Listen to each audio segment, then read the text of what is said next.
Muhammed.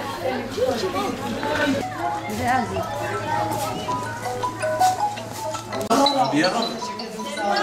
El salla abiye.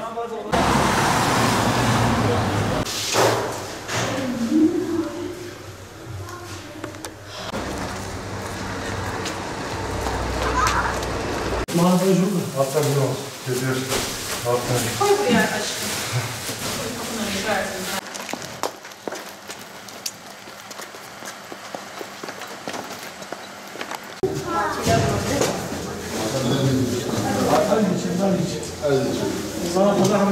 خالتي خدا می بودن پیلافت کرد به ایدانه کرد اما با آقا قطع سر نجات خالی کرد